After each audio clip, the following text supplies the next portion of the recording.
एक प्रयोग की कविता सुनाई। मैंने पिता पर कुछ पंक्तियां लिखी। अमिताभ जी, ये हरिवंश राय बच्चन जी की स्मृति में कार्यक्रम है, इसलिए मैं कुछ पंक्तियां पिता पर पढ़ना चाहता हूं, सुनिएगा। माँ पर और पिता पर कुछ पंक्तियां आपके बीच निवेदित करता हूं।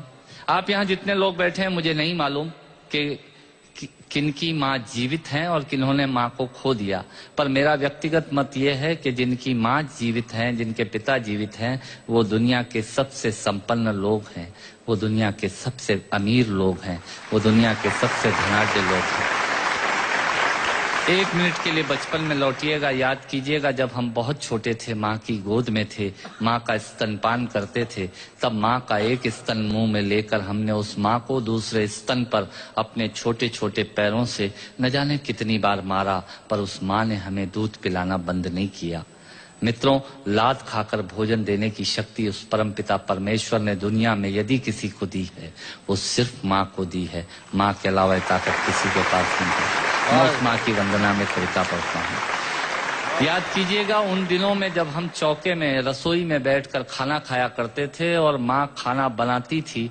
उस वक्त थाली पर बैठकर हमने जब भी इधर उधर देखा, वो माँ समझ गई और उसने नमक का डब्बा हमारी तरफ सरका दिया। हमारे बिना बोले को समझने वाली वो माँ, जब हम उसे खो देते हैं, वो माँ हमें बहुत याद आती है। वो माँ जो हमारे परीक्षा देते जाते वक्त दही की कटोरी लेकर शगुन बनकर आकर खड़ी हो जाती थी, उसे हम खो देते हैं। वो माँ हमें बहुत याद आती है। रमेश सोज की 4 पंक्तियां माननीय नेताजी यहाँ बैठे हैं, मैं पढ़ता हूँ। मुझे अच्छी लगती है कि बहुत रोते हैं लेकिन दामन हमारा नम नहीं होता, इन आंखों के बरसने का कोई मौसम नहीं होता, मैं अपने दुश्मनों के बीच भी महफूज रहता हूँ, मेरी माँ की दुआओं का खजाना कम नहीं।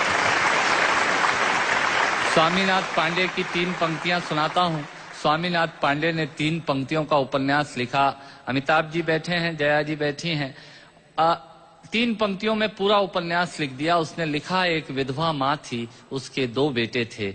एक बेटा नीचे वाले माले पर रहता था, दूसरा बेटा ऊपर वाले माले पर रहता था। विधवा माँ 15 दिन एक बेटे के यहाँ खाना खाती थी, विधवा माँ 15 दिन दूसरे बेटे के यहाँ खाना खाती थी।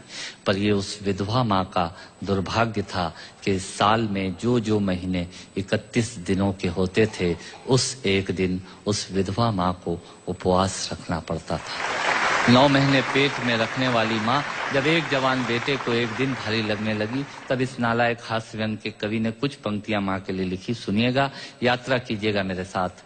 माँ संवेदना है, भावना है, एहसास है। माँ संवेदना है, भावना है, एहसास है। माँ जीवन के फूलों में खुशबू का वास है। माँ रोते हुए बच्चे का खुशनुमा पलना है। माँ मरुथल में नदी या मीठा सा झरना है। माँ मरुथल में नदी या मीठा सा झरना है। माँ लोरी है, गीत है, प्यारी सी थाप है। माँ पूजा की थाली है, मंत्रों का जाप है। माँ आंखों का सिसकता हुआ किनारा है। माँ गालों पर पप्पी है, ममता की धारा है। माँ झुलसते दिनों में कोयल की बोली है। माँ मेहंदी है, कुमकुम है, सिंदूर है, रोली है। माँ कलम है, दवात है, स्याही है। माँ परमात्मा की स्वयं एक गवाही है। माँ त्याग है, तपस्या है, सेवा है। माँ फूंक से ठंडा किया हुआ कलेवा है। माँ अनुष्ठान है, साधना है, जीवन का हवन है। माँ जिंदगी के मोहल्ले में आत्मा का भवन है।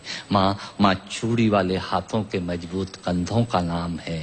माँ काशी है, काबा है और चारों धाम है। माँ चिंता है, याद है, हिचकी है। माँ बच्चे की चोट पर सिसकी है। माँ चूल्हा, धुआं, रोटी और हाथों का छाला है। माँ जिंदगी की कड़वाहट में अमृत का प्याला है। माँ पृथ्वी है, जगत है, धुरी है। माँ बिना इस सृष्टि की कल्पना अधूरी है। तो माँ की ये कथा अनादि है, ये अध्याय नहीं है, और माँ का जीवन में कोई पर्याय नहीं, और माँ का जीवन में कोई पर्याय नहीं है। तो माँ का तो माँ का महत्व दुनिया में कम हो नहीं सकता और माँ जैसा दुनिया में कुछ हो नहीं सकता। माँ जैसा दुनिया में कुछ हो नहीं सकता। तो मैं कविता की ये पंक्तियां माँ के नाम करता हूँ।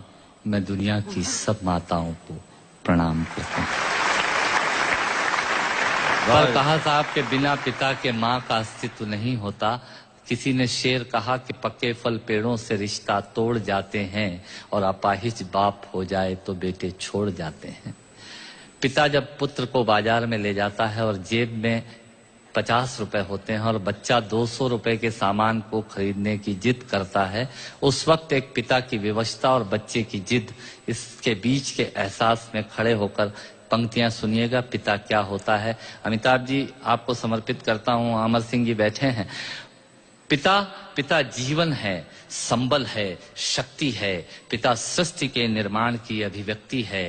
पिता अंगुली पकड़े बच्चे का सहारा है। पिता कभी कुछ खट्टा कभी खारा है। पिता पालन है, पोषण है, परिवार का अनुशासन है। पिता धौंस से चलने वाला प्रेम का प्रशासन है। पिता रोटी है, कपड़ा है, मकान है। पिता छोटे से परिंदे का बड़ा आसमान है। पिता छोटे से परिंदे का बड़ा आसमान है। पिता अप्रदर्शित अनंत प्यार है। पिता है तो बच्चों को इंतजार है। पिता से ही बच्चों के ढेर सारे सपने हैं। पिता है तो बाजार के सब खिलौने अपने हैं। पिता है तो बाजार के सब खिलौने अपने हैं। पिता से परिवार में प्रतिपल राग है। पिता से ही माँ की बिंदी और सुहाग है। पिता परमात्मा की जगत के प्रति आसक्ति है। पिता गृहस्थ आश्रम में उच्च स्थिति की भक्ति है। पिता अपनी इच्छाओं का हनन और परिवार की पूर्ति है। पिता रक्त में दिए हुए संस्कारों की मूर्ति है। पिता एक जीवन को जीवन का दान है। पिता दुनिया दिखाने का एहसान है।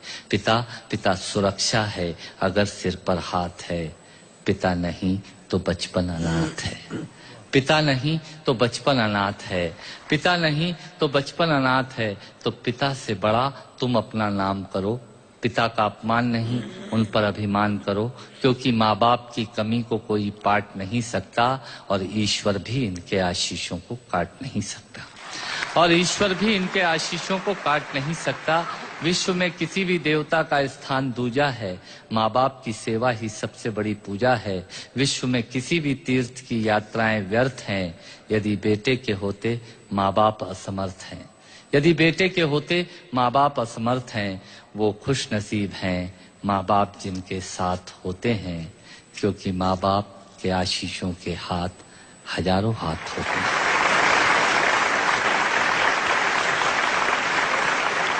मुर्गे की टांग खा गए शादी में सारे लोग, मैं दोस्तों से हाथ मिलाने में रह गया। उसका मुखड़ा चांद का टुकड़ा, कोई नजर ना लगाए, जिसे मिले मुझसे मिलाए।